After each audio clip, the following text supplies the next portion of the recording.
Okay.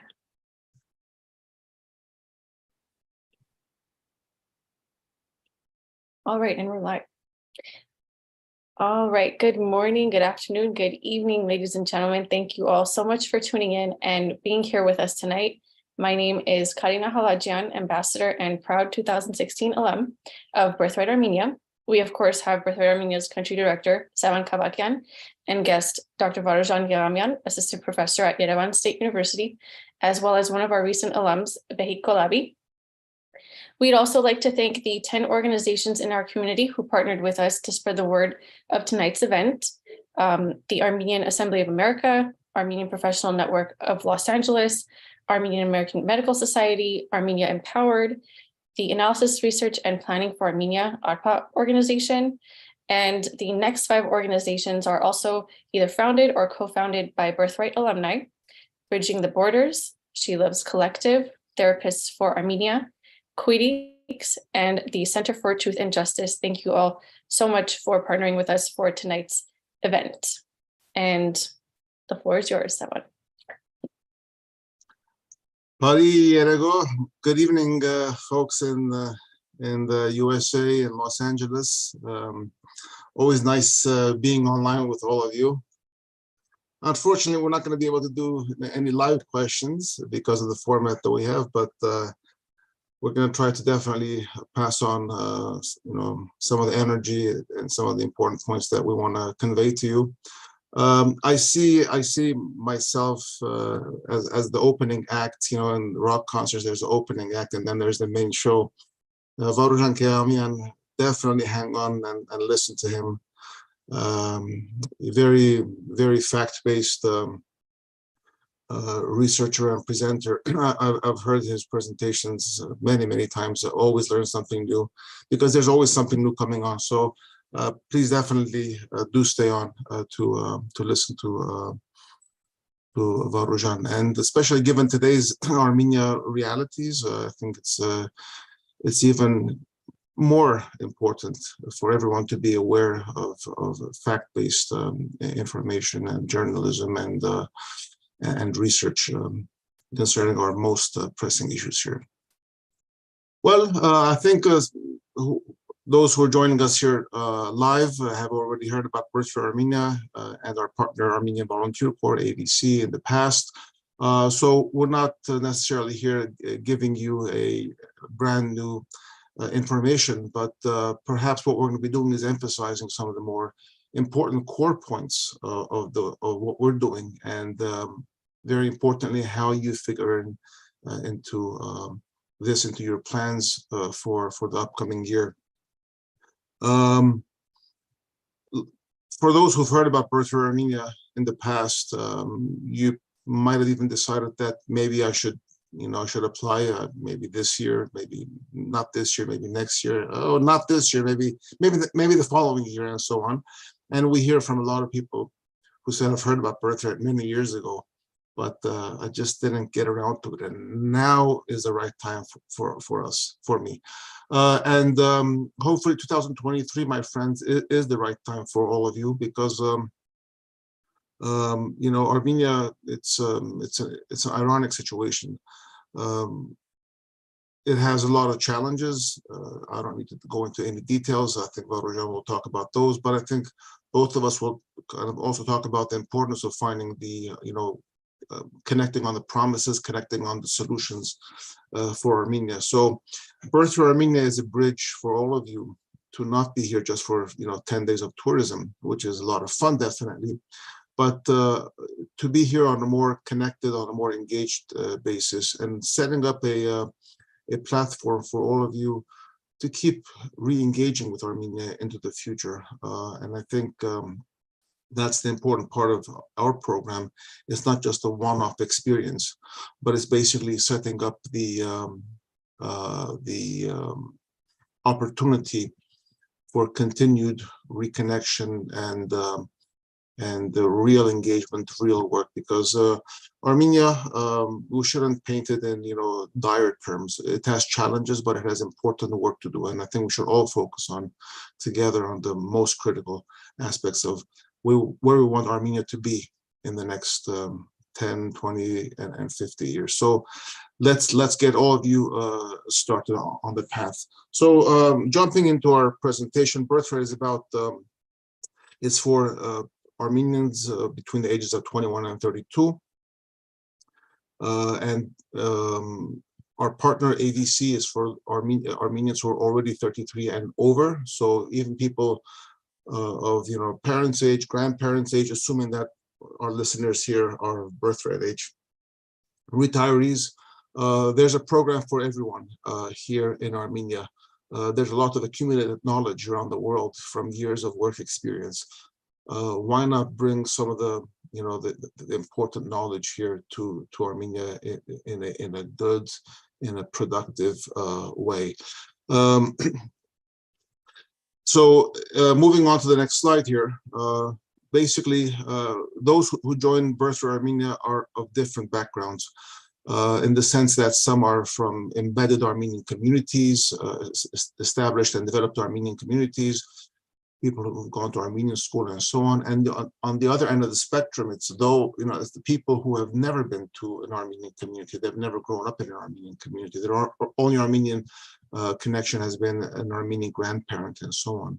So again, it's a very wide platform for those who want to take ownership of their Armenian heritage, regardless of what experiences they've had in the past, and bring that sense of ownership to Armenia to develop it even further. So regardless of where someone stands on that spectrum of Armenian connectedness in the past, we always want to take people from where they're at and carry them forward, the next 2-3 steps and so on. Moving on. So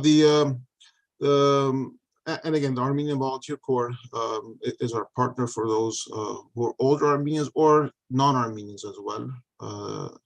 The Armenian Volunteer Corps is our partner organization, resident with us in the offices.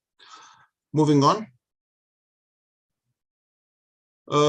So as I said, birthright eligibility is for those between the ages of 21 and 32.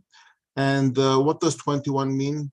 It means that someone has to at least have to turn 21 during their time of volunteering here in Armenia. Okay, for those who are a bit younger, then it's just staying well and vibrant and energetic, looking forward to having the minimum age and joining us at that time. And the upper age, 32, means if someone's 32 coming into Armenia, that's fine. If they have not already become 33, then they can join us on the upper age limit. And for those who are older, as I said, Armenian Volunteer Corps on the right side is the partner of choice. For those who are born in Armenia, they must have left Armenia before the age of 15 and have lived abroad for at least 10 years. So some of you, if you're joining us from Los Angeles, that might be your situation or people you might know. So those born in Armenia must have left before the age of 15 and have been resident abroad for at least 10 years. And moving on to the next slide. So with Birthright Armenia, our entire package, as you might be familiar with, is volunteering, internships, and then we have language classes, we have lecture series, we have excursions on the weekends. It's a very comprehensive, it's a very full package that we offer officially in the program. The internships is 30 hours a week. And we set up all the internships ourselves for you. So for those who have no familiarity with Armenia, you've never been here before, maybe you don't know where to go and do an internship. We plan all of those for you, and we make adjustments as necessary. Some volunteers are co-placed in 2 different internship or volunteering sites.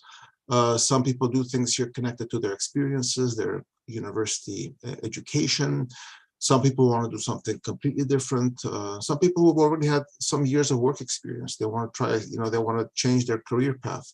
They want to try something else. So with Birthright Armenia, I think one of the key words is flexibility. It's to adapt the program to what each individual participant is looking to create. And it's also about support.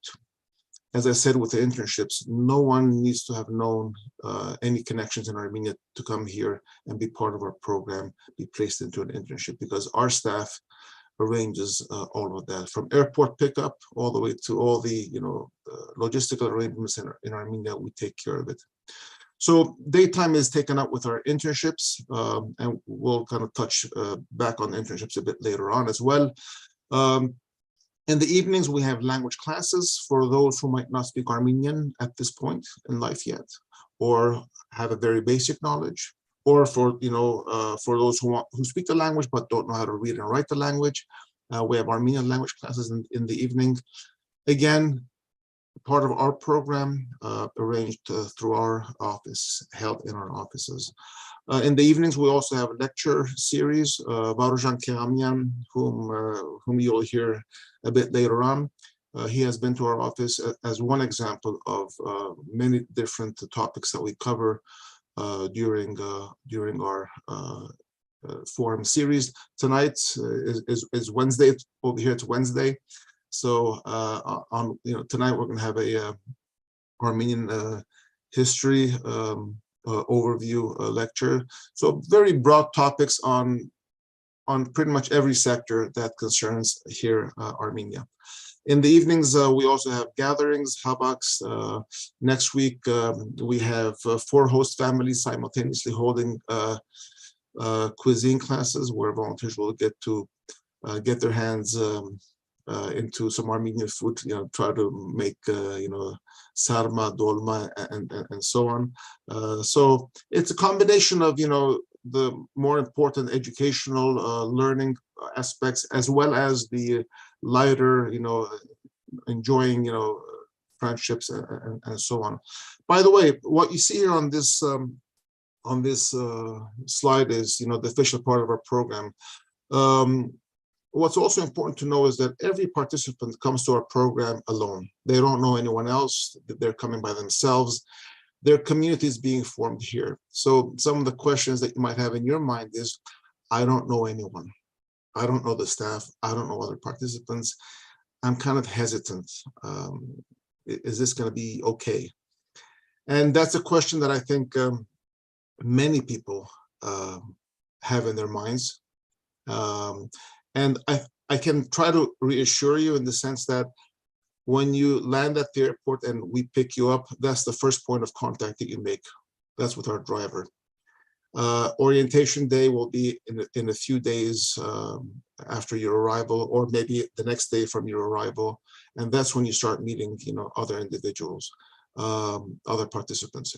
Right after that is your first class, it's your first excursion, and it's almost inevitable that you'll meet a lot of people and you'll form your social, your peer connections, people that come from all over the world, not just Los Angeles, but really much more diversified, from both Americas, north, south, from Europe, from Middle Eastern countries, all the way out to Australia, Russia, and so on. So the community forms extremely quickly. You just need to have enough faith, jump into the water, and you'll definitely do a lot of good swimming in the experience. What we also offer here is host family living. So you don't even have to worry about where do I sleep, where do I stay at night. Rentals are very expensive. I don't have enough money to cover rentals for the next months of volunteering. So the good news is that we subsidize also your living here through host families. These are families in our system, not booking.com. You will not find them on Airbnb, but these are exclusive to our program. And these are families who are opening their doors and their hearts to people like you to come and stay in your private bedroom in their home. And again, part of learning about Armenia, connecting to local residents, improving your Armenian language skills. There are many, many benefits to being with a host family. I can tell you so many stories, but I don't think we're going to fit that into this format. And again, for those who don't know Armenian well at this point, we have an app called Iolingo. You see the icon over here, Iolingo. You can find that on Google Play and App Store, and you can always practice Armenian with anywhere anywhere you have an internet connection.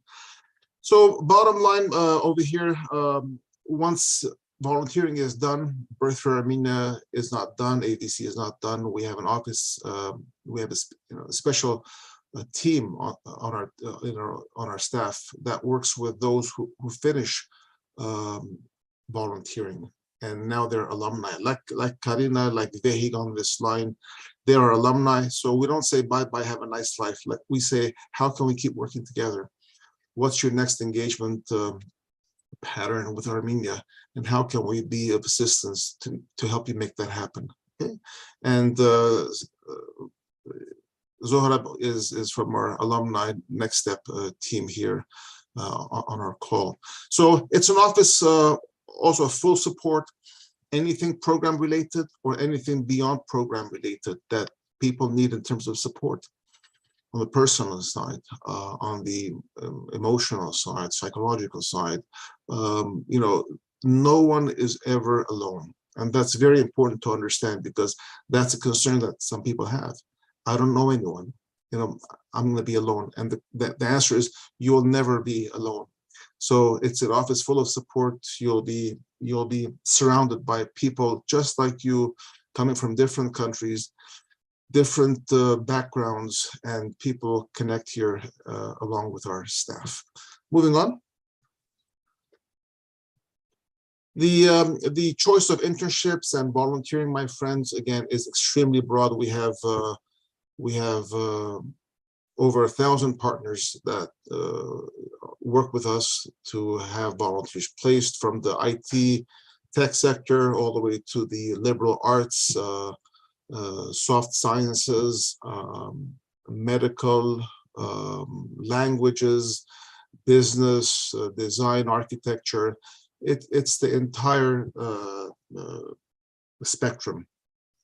If someone says, I want to do oceanography, we don't have that at this point, but maybe, who knows in the future what will happen. So, but for the 99.9% of our listeners here,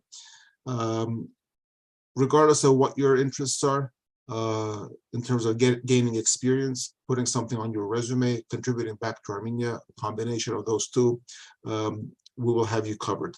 I'll also say the following. With Birthright Armenia, my friend, it's not just about coming and giving back to Armenia. It's also about how Armenia is, giving back to you. And in the sense of internships, looking for a competitive internship in Los Angeles or in major cities around the world is difficult. A lot of people are applying for the same positions. No experience, not much experience yet. I want to get some experience. People are applying for kind of similar jobs and similar roles. Why go through all the stress and hassle of trying to find something when you can do that in Armenia through our support and our arrangement? Get the experience, get the internship experience, put that on your resume. At the same time, be in Armenia and discover another aspect of your Armenian heritage yourself. So it's a big win-win situation. So again, making yourself more competitive for the next position, next job, and so on. Armenia is a good option. Again, an aspect of Birthright that some people might not be thinking about. Moving on.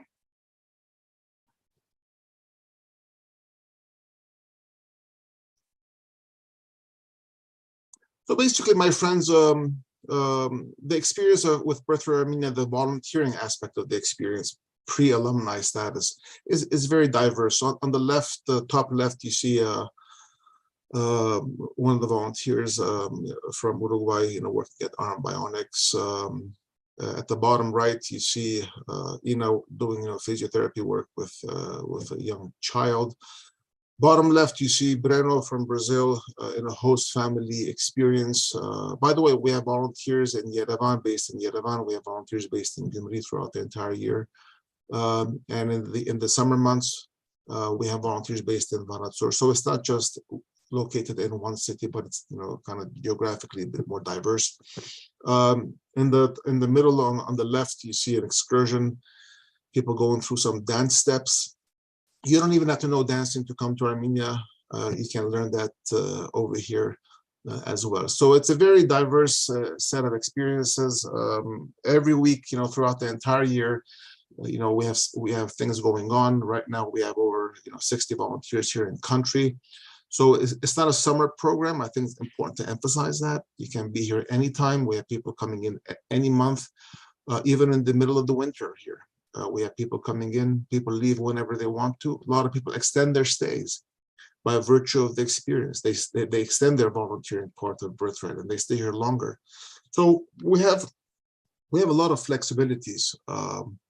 Again, I come back to that word because really we adapt to the individual realities of each volunteer and the way their experience is moving forward. Anyhow, moving to the next slide. So again, just briefly going over some of the benefits. And when I say benefits, we're focusing on the financial benefits on the left side. A ticket from the USA to Armenia might cost $1,000 or more. And having financial assistance to get that covered is not a bad thing. And again, one of the important aspects of Birthright Armenia is being able to provide the financial support.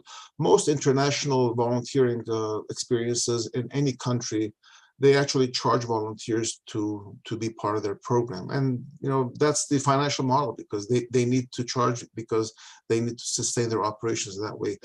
Fortunately, in our case, the Hovnanian Foundation has not only founded Birthright Armenia through Edil Hovnanian, but also they fund our entire operation. So when we say we want to make it affordable to the volunteers, we have the financial capability to make that happen. So in terms of flight tickets for those who volunteer between 9 and 14 weeks, we cover 50% of the agreed travel fare.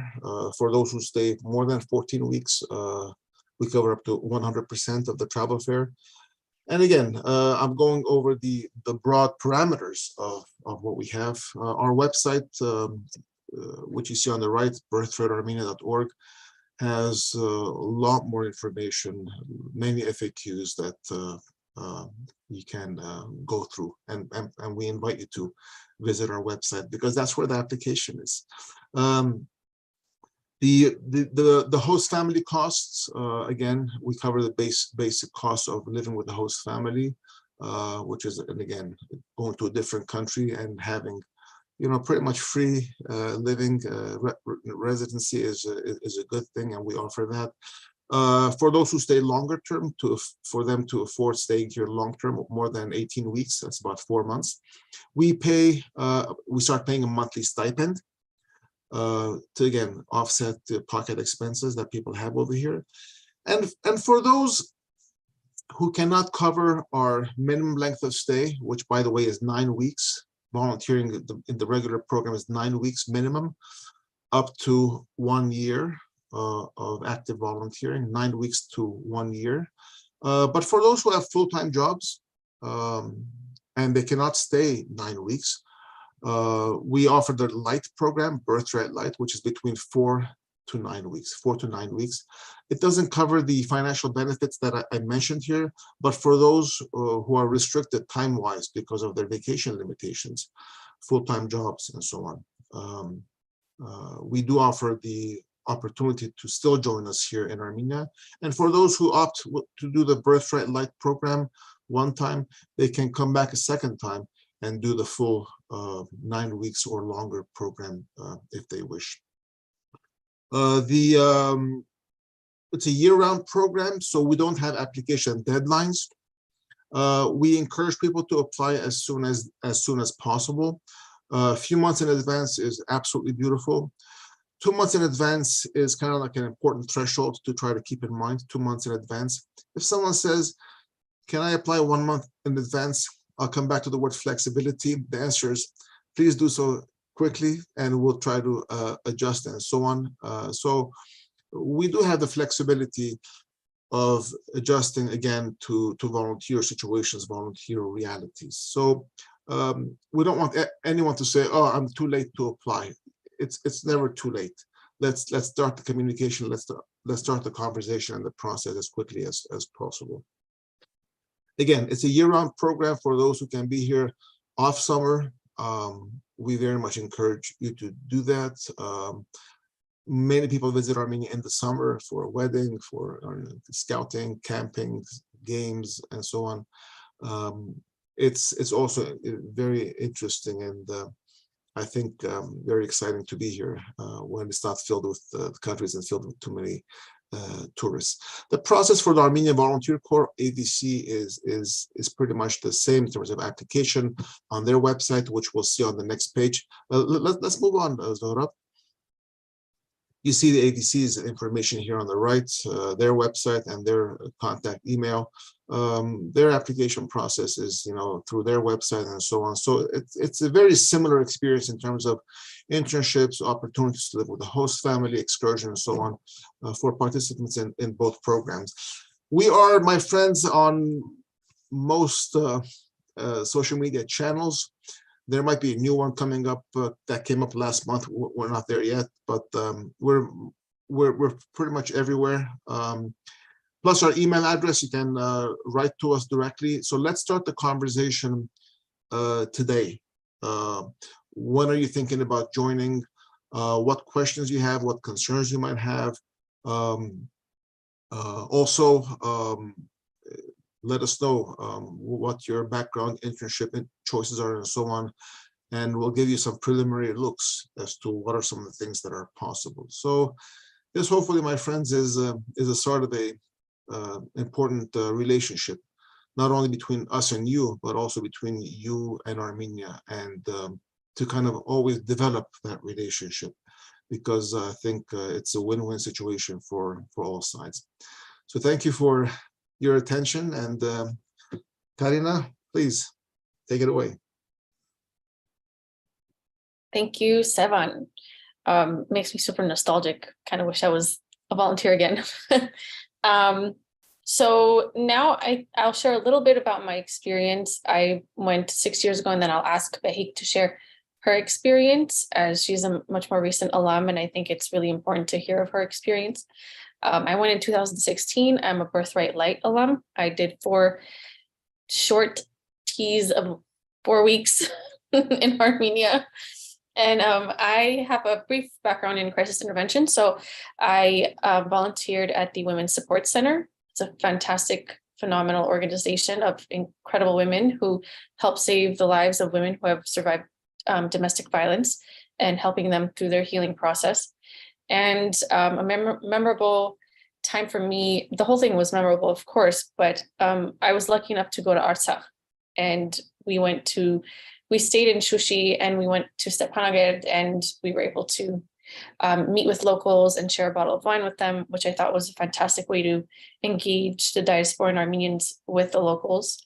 I highly recommend people live with a host family, because that would fully immerse you in the culture and everyday life of our people. So you get the best experience by doing that, even though you do have the option to stay in your own place. And I mean, it's I've told Sevan this before, and I'll say it again, doing this program is like a gift that just keeps on giving.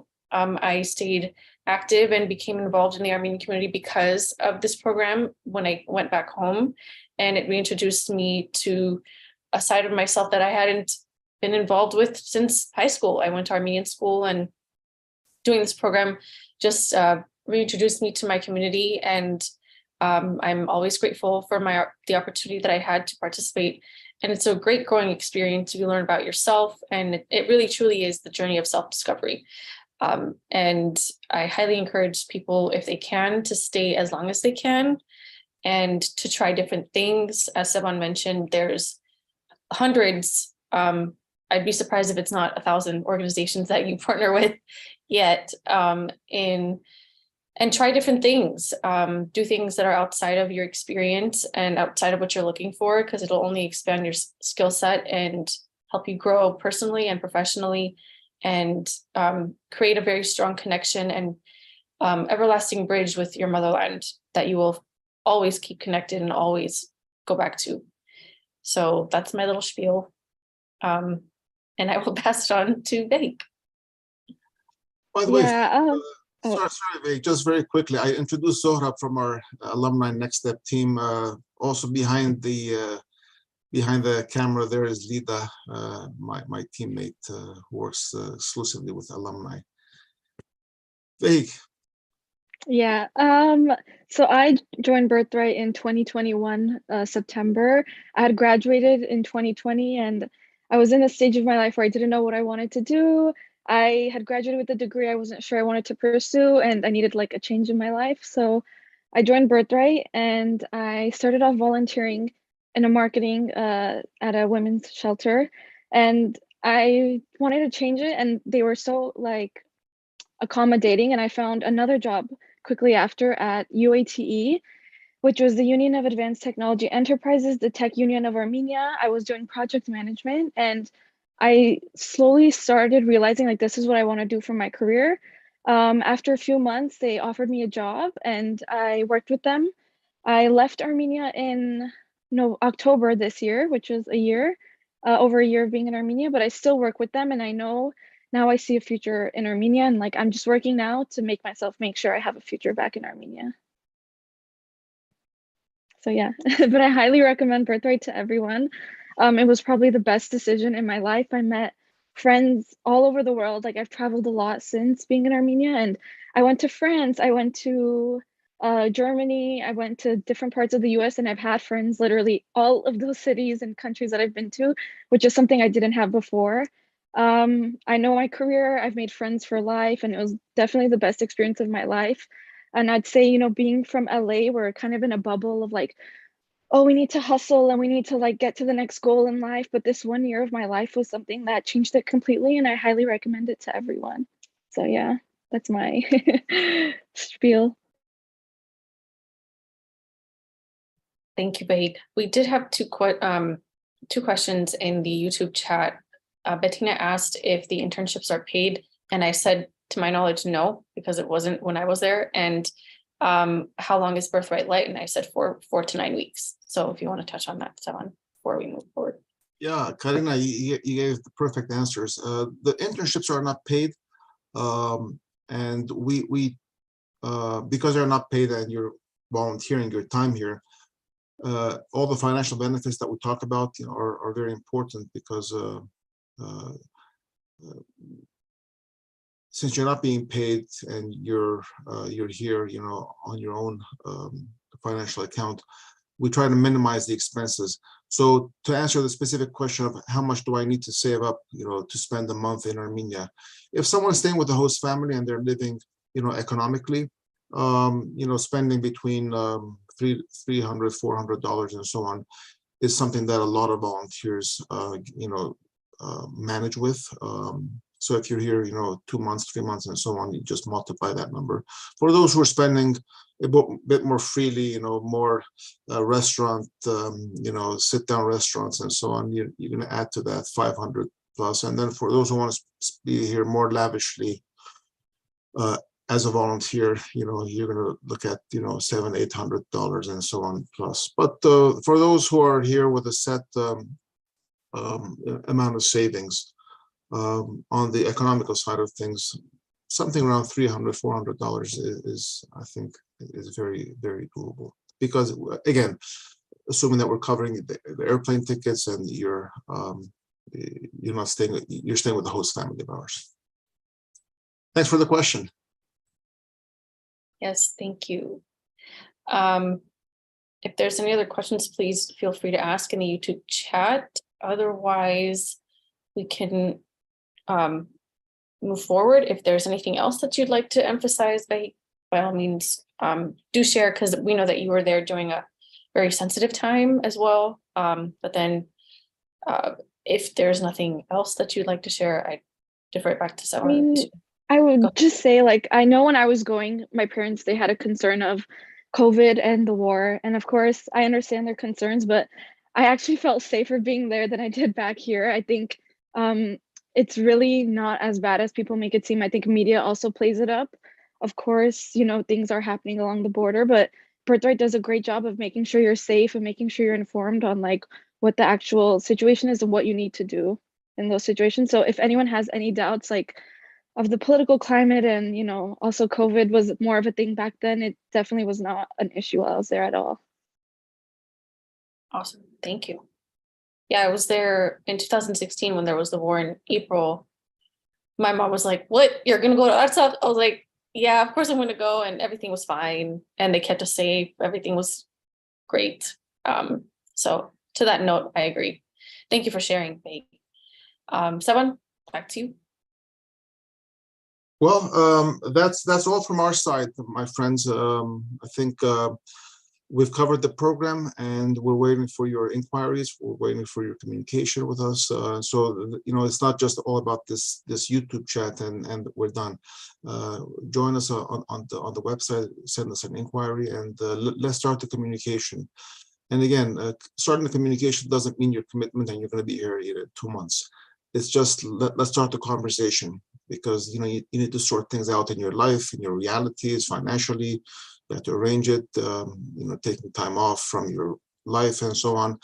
That's something that you're going to figure out. So when we start a conversation, you see opportunities that you didn't see before the conversation started with us. So let's support you moving things forward. And again, Armenia needs you to be engaged with it. That's very important. I don't want to put this into a serious tone, but it's the reality. And I think that leads us into Varuzhan's presentation up next. Yes, thank you, Varuzhan. Barry Luis.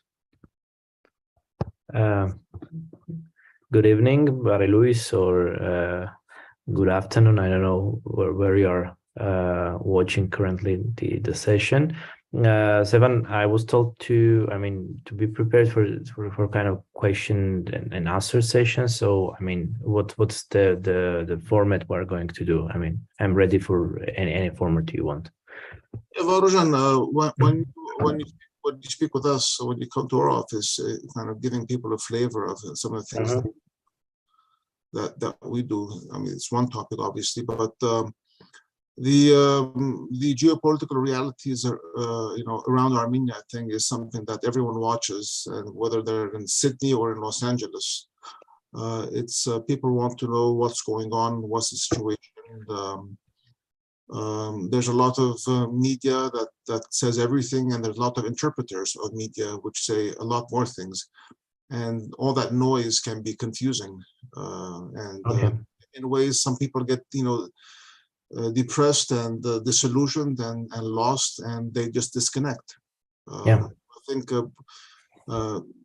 bringing everything together to kind of say this is the reality, and why people should be not disconnected and disengaged and disappointed and just forget Armenia.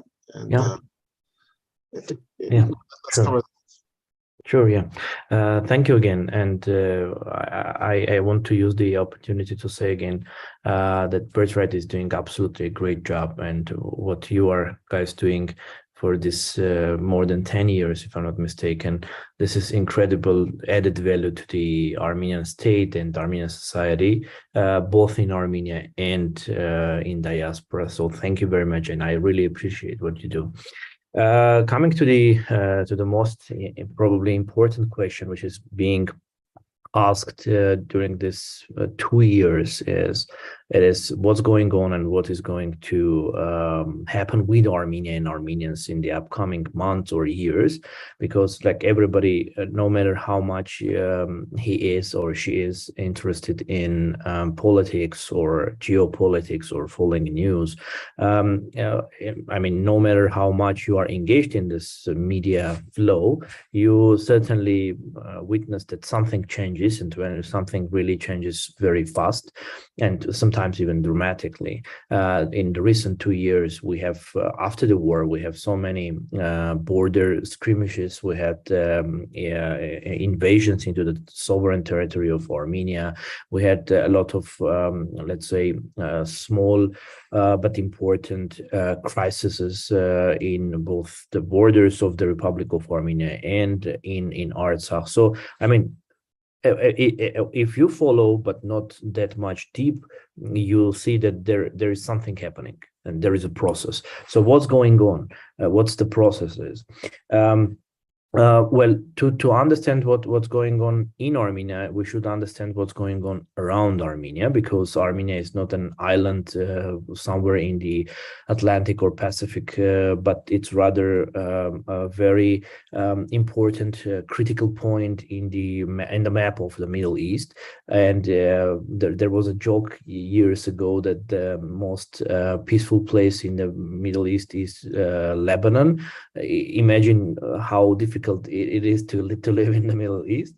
But now currently Armenia is also on the Middle Eastern map an important and very difficult place, in the sense that it's I mean, it is in what's happening in Armenia. It is intertwined what's happening in the region in general.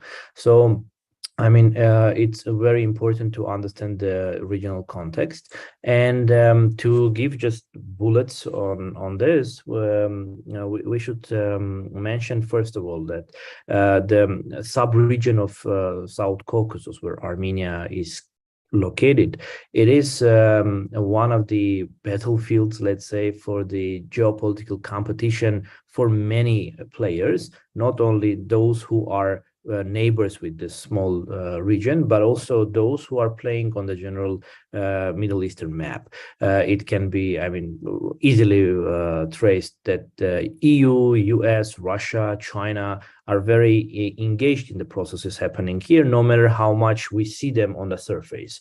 So what's happening with Armenia is very much connected with this greater geopolitical competition, which is usually being called the Great Game, the Great Geopolitical Game. And there is a high competition between especially those countries which are surrounding the South Caucasus for this geopolitical competition. It is Russia, namely Turkey and Iran. And it was historically it was the case. So we see that besides the Armenian-Azerbaijani conflict, which is taking place for many years, there are players which are somehow engaged in this big process. And that's why it's not only the case of Armenia and Azerbaijan, not only the case of Artsakh issue, but more bigger or larger situation. So after 2020, when the war happened, the third Artsakh war, we saw that there is a huge change in the region, in the balance of power. And as Armenia lost the war, there were, I mean, other neighboring countries and powers and players saw an opportunity to somehow change the zones of influence, change their capacity here in the region. And this is right now what's really going on. I mean, we see that all these invasions, all these crises, all these talks, intensive, very intensive diplomatic work, and the work which is being done on the backstage, not seen for the public. This all happening because there is let's say a window of opportunity to change the balance of power here in this sub-region.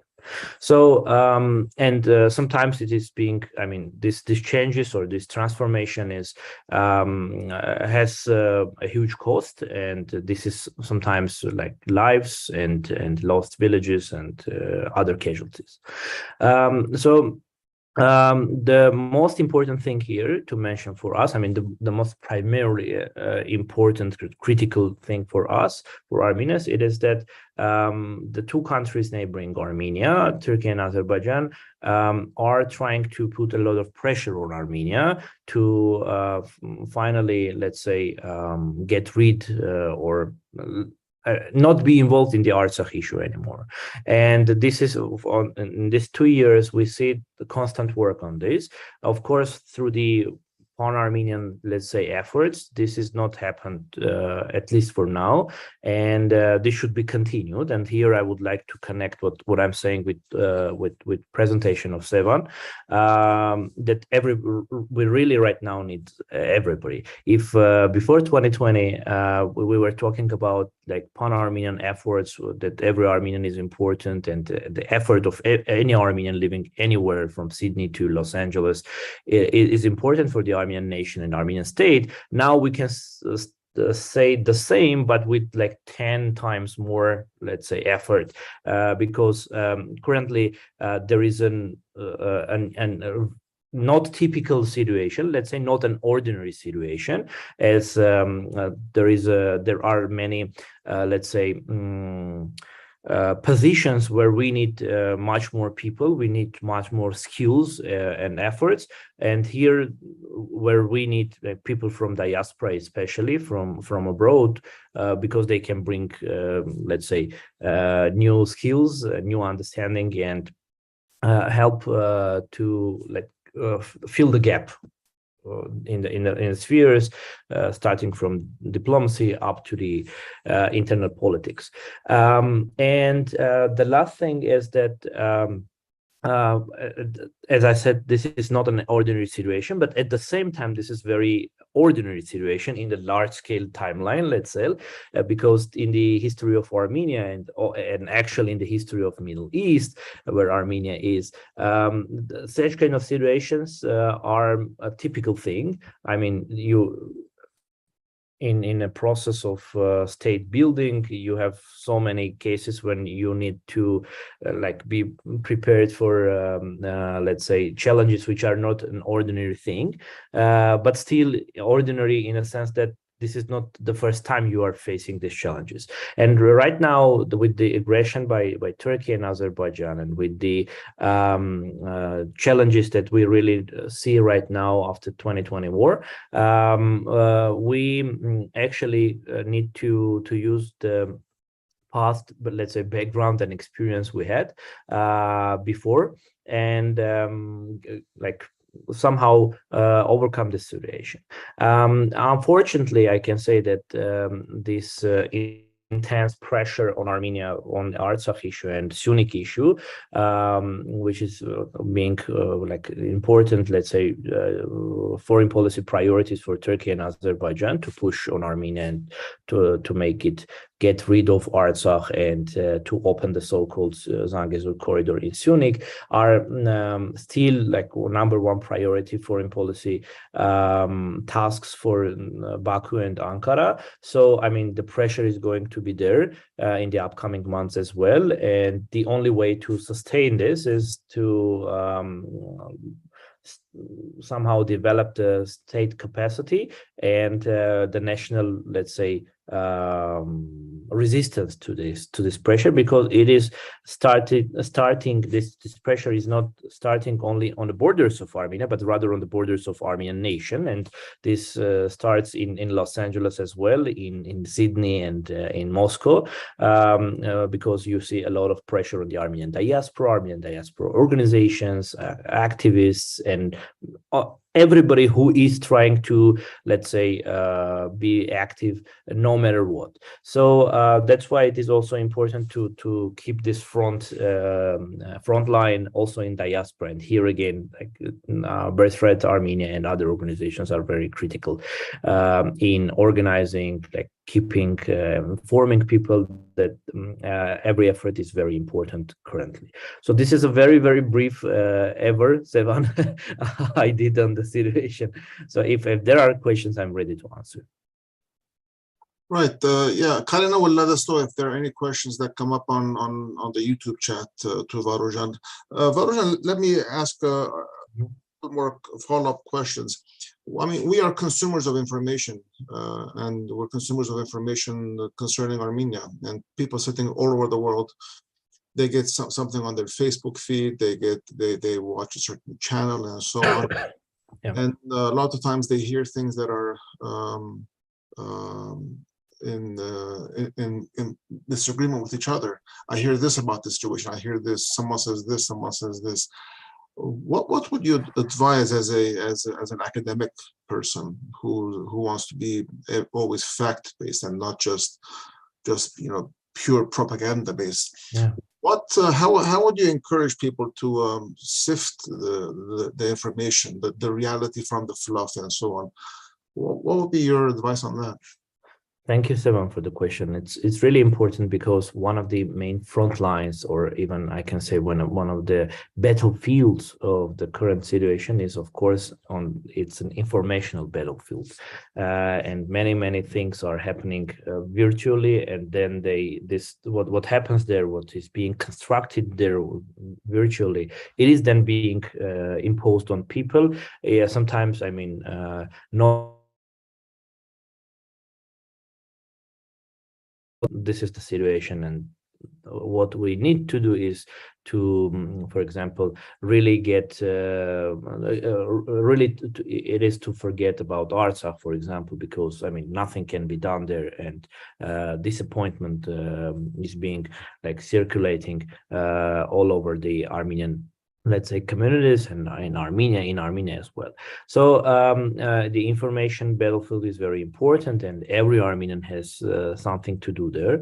I would say, first of all, I mean, the easiest way is to apply to Birthright Armenia and to come to Armenia and to see what's happening there by your own, or at least to know those who are fellows or graduates of Birthright Armenia program. But besides that, there are certain information sources which can be used to follow the news. There are not that many, but still very high quality informational resources. I would suggest, especially for English speaking, let's say, part of our audience, the 301 media platform, which is one of the probably the quickest responding and working media resource, which is operating in, if I'm not mistaken, already in 4 languages: Armenian, Russian, Persian, and in English, of course. Their main languages in English. It's the breaking news and sometimes also analysis on that. 301, check it on Twitter, on Instagram, and 301.am on web. Besides, I would suggest also one a small but new resource, very cool, high quality resource. It is highalik.com, which is a media platform founded by our students, and they are doing analysis of what's happening, not breaking news, but rather the context of what's going on. Also, I would suggest to check and follow, if you are reading Armenian, several experts which are working on not only coverage of the news, but rather again giving analysis and giving the context to better understand what's really happening. Here I would share with you some list, and so you can share with your audience. And actually the best way is really to at least once in a year to come to Armenia and see what's really going on in Artsakh. As Karina told us, she was very impressed with Shushi and with Stepanakert. Now it is also very, very important to visit Artsakh, because people really need that. They really need the attention to see the passion and to see the let's say that the other Armenians are caring about Artsakh Armenians, and they really need that support, even just like to be there and to like just sit and just chat. I mean, nothing more. It is very important right now. It's giving them hope, and it's giving them really like empowering them to continue to struggle. So this is very briefly what we can suggest. Thank you, Varuzhan. Let me ask the final question, basically two questions in one. Sure.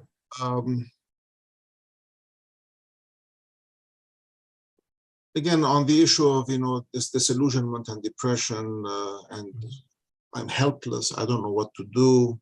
I'm not a soldier myself, so what's my use? One of the things that I always say, some people say, yeah, I'm just going to concentrate on my work. I'm just going to focus on my own projects. And the counter argument to that is, we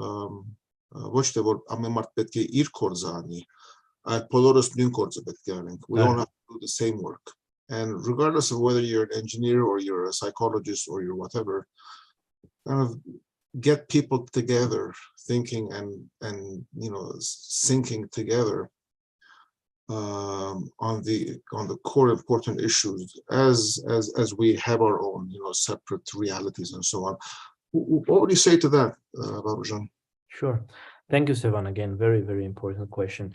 Well, the majority of diaspora currently are those who those families they encountered genocide and they became diaspora because of the genocide. And but after that, I mean, for already more than 100 years, they kept the Armenian identity, and this was not a natural thing. I mean, this was not happened because it should happen, but rather it was a result of a continuous work and efforts done by many individuals and Armenian organizations all over the world. And imagine if in 1916, for example, or in 1920s, Armenians living in different countries, US, France, Egypt, or Syria, they would say the same as many people right now repeat, this is not my work. I should concentrate on my work, and I should sit and be a good engineer, and that's enough. No, it's not enough. If it was like that, we would never have diaspora. We would never preserve Armenian identity and many other things. So currently, the situation is pretty much like the 1915. We had small-scale genocide in Artsakh. We had thousands of people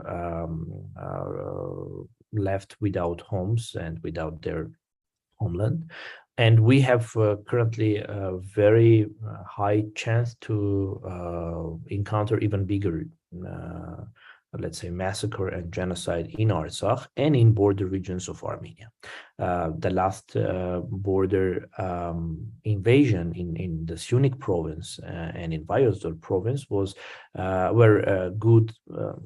good examples of what can happen. And in more than 20 border villages in these provinces, in the mentioned provinces,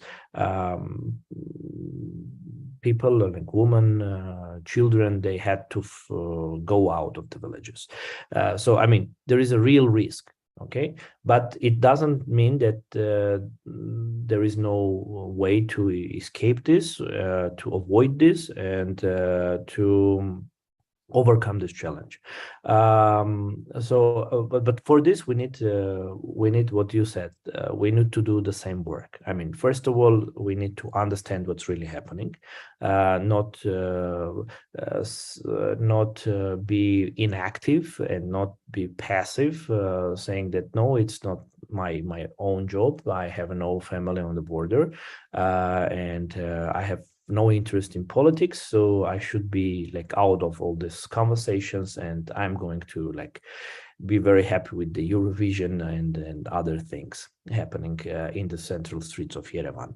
No, what's happening on the border is coming to you and to everybody, directly or indirectly, no matter how much relatives you have or how many relatives you have there or close to the borders.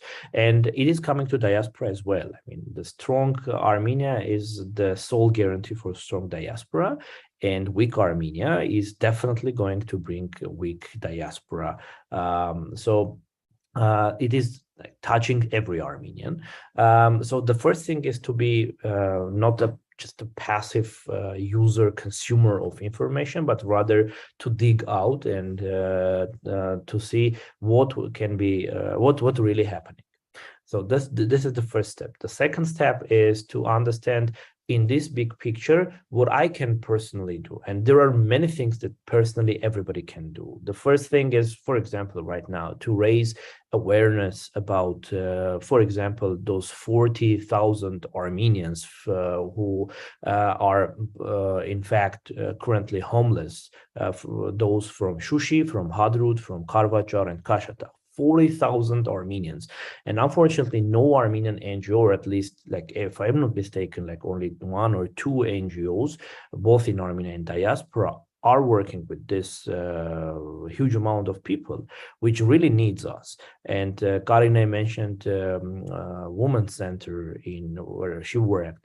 I can say that there is no organization which really works this intensively with these people who are already, like, for 2 years are homeless. So is there a need to help them? Definitely there is.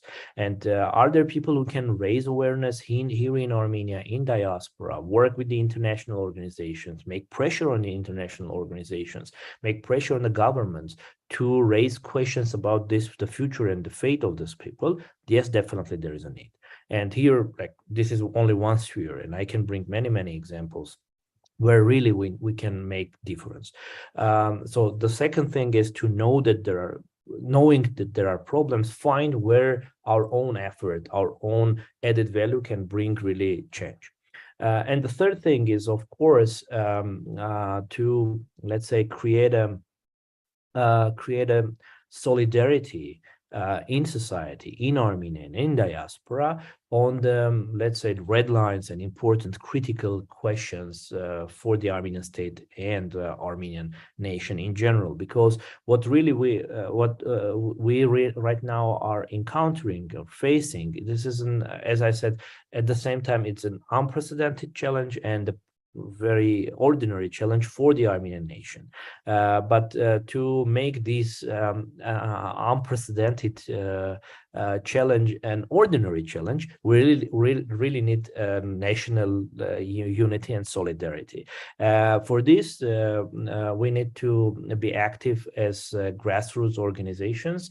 We need to be active as citizens and as diaspora activists to create this, let's say, atmosphere of solidarity on the critical issues like Artsakh, like the raising the security capacity of Armenia, strengthening the army, and strengthening the information security, and many other things. So here we need to collaborate, cooperate, know each other, create new networks. And this is actually at least at the same important on the same scale as it was, as this job was important, this task was important back in 1915, when people appeared in different countries and they needed to create new structures to overcome the challenges of losing the identity and many other things. So right now we need the same here in Armenia and again in diaspora. The structures which were created back like a century ago, they need to be modernized, and we need new leaders, we need new people who can create this atmosphere. And I'm sure the fellows of Birthright Armenia are those who can play a critical role in this process. Thank you, Varuzhan, for the insightful commentary. And I think to all of our listeners, maybe we can wrap up on the note that solidarity, coming together, connecting those living outside of Armenia to those living inside of Armenia, really making the Armenian global world much smaller than what it is physically, geographically. And that's done through the mental process of, connecting and experiencing Armenia for yourself for much longer time than just 5 or 10 days of short visits. And I think the platform of Birthright Armenia, Armenian Volunteer Corps, gives you the perfect opportunity to get much more, to be much more connected with Armenian global reality, Armenia's internal reality, in ways that you cannot do sitting, in a city, thousands of kilometers away. So again, I think we can wrap up by re-inviting all of you to be, sitting where Karina and Vehik are sitting right now, to be participants and then to become alumni, and then, be on the pattern of not being, disillusioned and depressed and helpless, but becoming very unemotionally connected in smart ways and focused ways of how you can be part of Armenia's long-term success and solutions. So again, thank you for being on this call with us, all of you. Karina, I'll hand it back to you.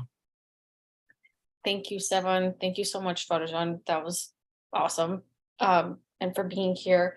And Vehik, thank you so much for being here and sharing your experience. I was excited to hear about a recent alum's experience, especially during this time. And thank you, Birthright staff, so very much for putting this together and making it happen. And we're here today. I did have 2 more questions regarding the Birthright experience from Bettina. She was wondering, have you ever paired volunteers together to work for a certain organization, or is it common to be the only volunteer or intern in an organization at a certain time? And she's never been to Armenia, so she was wondering what the culture shock was like. And I can't relate because, we live in LA, so we live in the second biggest diaspora, so it wasn't much of a shock to me. So I don't know if you had an experience of culture shock. I surprisingly didn't. It didn't impact me at all. When I was there, I was very comfortable, and it, like you said, it was very safe and great. So I unfortunately can't answer that. Yeah, I can start with the second question. It was my first time going to Armenia, but like you said, I'm from LA, so of course I was a little used to being around Armenians, but there wasn't that much of a culture shock, but I think I also went in with a very open mind of what I was expecting. I had to realize it is a country that's just been independent for a little over 30 years. It's highly developed though. For the past few years, it's developing very quickly. And I had to have a sense of empathy and understanding when I dealt with certain people or certain things. I had to understand they come from a very different world. What I'm used to and little things that I think is the normal of life isn't what they're used to. But I also met the best people I've ever met in my life while being there too. So it's just depending on how you look at things and your outlook on it. Personally, that's my opinion. Yeah. Thank you. Right. Thank you, Tina, for the question, and thank you for asking the question on behalf of many people who are thinking the same thing as well. Just continuing on the culture shock part, I mentioned the importance of flexibility. Birthright is a very flexible organization. And for those who come with an open mind and they're ready to get out of the comfort zone and not just, have something in a new country to be exactly the way it is where they're currently living, having that kind of sense of adventure, I think is very important. And when you come to a different environment and you're kind of being, in front of, different experiences, different traditions and so on, that curious, open mind, really tends to grow a lot. And people, they tell me a lot that, I've grown as a person. I've become more mature, I've become more self-confident, I'm more flexible, I'm more understanding. So this personal growth part of it, I think one of the requirements is for people to be outside of their, their small comfort zones. And Armenia will provide that opportunity.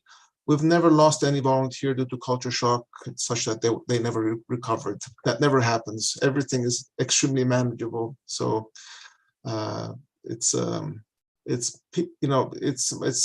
again, the curious mind that they find so many interesting things that they've never encountered in life before, and we invite you to that experience. Coming to the first question, Tina, about the co-placement of 2 people in one location. Whereas most people are located in one job site. Most job sites have only one volunteer they're serving at any given time. We do have possibilities of having two people, and we do have job sites where 2 people, 3 people have worked there at the same time. And again, we have the flexibility if 2 people want to be in the same organization because they want to, pursue that type of internship experience. That's certainly possible. So there are very, very few things that we say no to. So it's the answer to your question is yes. And as I said, most people come by themselves. They don't come in pairs or in small groups. People apply by themselves and they're here by themselves, and then they form the communities here. But if people do also want to apply together and come here together, that's also happened. We had a pair of nurses from Lebanon this year who were small childhood friends, and all the way through school and university, they were always together, and they came to Armenia together at the same time. So, I mean, even that's possible. And again, we don't put any limitations on those kind of things. Thank you again, Tina, for the question.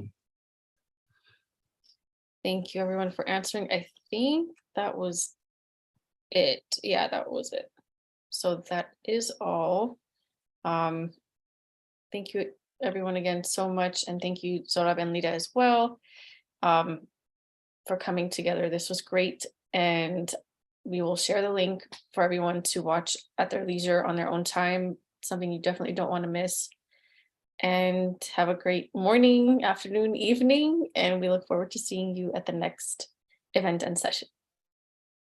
Thank you everyone so much. Thank you. Thank you. We're waiting. Thank you, Karinajan. Thank you.